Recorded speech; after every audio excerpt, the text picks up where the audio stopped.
May hangover ka rin ba? Tapos sabayan pa ng medyo maulan na panahon, kaya eto, tamang-tama. Ang sarap humigop ng sabaw. Kaya tara, papa tayo ng beef pares tsaka pares mami.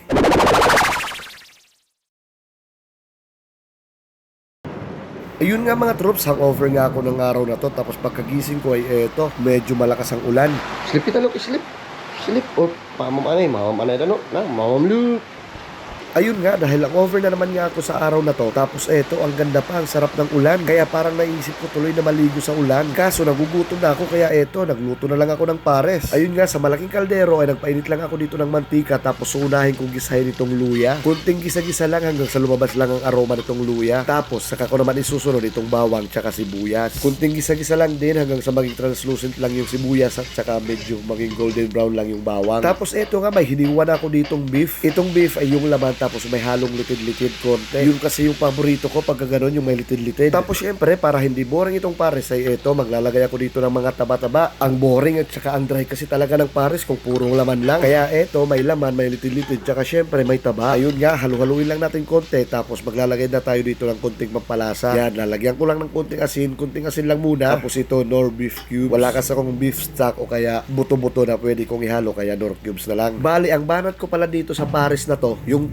timplada niya, yung lasa niya ay nasa kalagitnaan ng pares retiro at saka ng street pares. Yung pares na nagsosurvive sa atin, yung mga pares na nasa tricycle lang tapos nasa 30 pesos lang, may unli sabaw pa. Kahit kunti lang ang laman, basta maraming sabaw ay solved na. Ayun nga, dahil nasa kalagitnaan ng pares retiro at street pares ang lasa nito, ay naglagay lang ako dito ng star anise tsaka syempre sibot, kunting paminta tsaka kunting asukal pampabalance ng lasa. Maganda sana kung yung sibot tsaka star anise ay may lalagay nyo sa parang tibag para hindi siya mahalo o kaya magkalat-kalat dito sa ating pares. Akala ko nga nadala ko yung parang mga tibag ko nung nasa Canada pa ako, kaso parang naiwan ko rin yata doon. Kaya eto, pagkalagay ko ng pampalapot tapos okay na yung lapot ng ating sabaw, ay ihiwalay ko muna yung mga laman para hanapin at saka alisin yung star anise tsaka yung mga sibot. Siyempre para pagkain, dire-diretso na. Wala tayong mangunguya na hindi natin magugustuhan sa panlasa. Tapos nung maalis ko na nga yung mga star anise tsaka yung sibot, ay eto, nilagyan ko na nga ng sabaw. Tapos syempre, toppings lang tayo ng spring onion at saka nagpapadagdag lasa. Isa sa mga paborito ko rin, ito, toasted garlic. Tapos ayan na nga, ganyan lang kasimple ang ating pares mga troops. Simple at napakabilis lang pero solve na solve. Pero dahil nga hangover ako at parang ayoko pa kumain ng kanin, kaya ito naisip ko magmami na lang ako. Kaya ayun, nagpabili ako dito ng fresh Mickey tapos ito yung noodles na gagamitin ko. Ayan nga, ibababad ko lang siya sa mainit na tubig sa loob ng 3 to 5 minutes para medyo mabawasan yung pagkakulay dilaw niya at saka matanggal din yung excess na alat ng Mickey. Kasi itong fresh Mickey ay medyo maalat-alat na. Tsaka syempre para medyo lumambot din itong ating noodles. Ayun nga, pagkatapos nga ng mga 5 minutes ay drain ko na. Tapos ito, pe-plating na tayo. Ayan, medyo nag-iba na yung texture ng ating noodles. Tsaka nabawas-bawasan na rin yung pagkakulay dilaw. Kaya ayan, tinapingan ko lang siya nitong ating beef pares. Tapos sakto may nakita ko ditong nilagang itlog. Iwan ko kung kailan pa na nilaga to. Pero goods pa naman. Tapos ayan nga, nilagyan ko nga rin siya ng gulay. Napaka-cabbage yung gamit ko. Pinanlian ko lang din siya sa mainit na tubig. Tapos ayan nga, lalagyan na natin ng sabaw. Tapos konting pang-garnish, spring onion, tsaka syempre yung ating toasted garlic uli. Ganun lang kasimple at kabilis mga troops. Kaya eto, makakapapa na tayo mga troops. Ayos, solve naman ang papa natin ito mga troops. Kaya tara, papa na tayo mga troops. Pero syempre, bago yung papa, ito, picturean muna natin. Grabe, naaalala ko nung nasa Manila talaga ako. Nung nagtitraining ako para sa barko, ay halos araw-araw ito lang yung nagpapasurvive sa akin. Tanghali, tapos hapunan. Nasa Manila kasi ako nag-training noon, tapos uuwi pa ako ng Las Piñas tuwing hapon. Kaya minsan, pagkaka-out ko sa training center, mga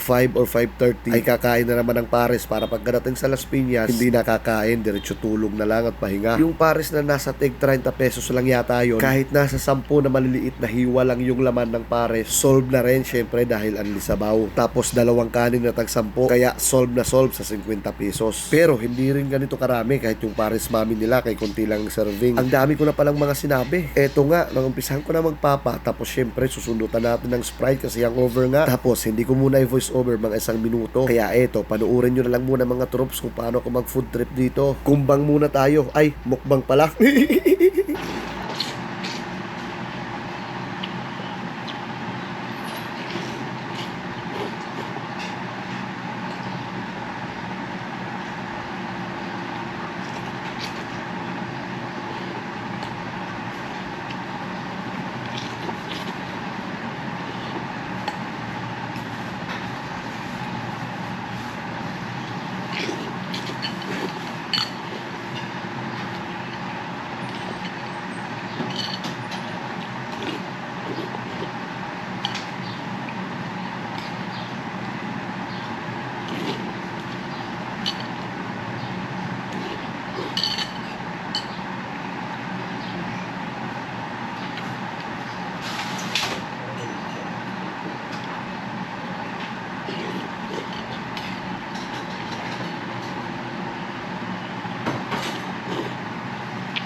Grabe mga troops, solve na solve talaga. Ang bilis ng papa ko kahit hangover ako. Siyempre, ito yung pinaka-favorite ko, yung may taba-taba tapos may litid-litid.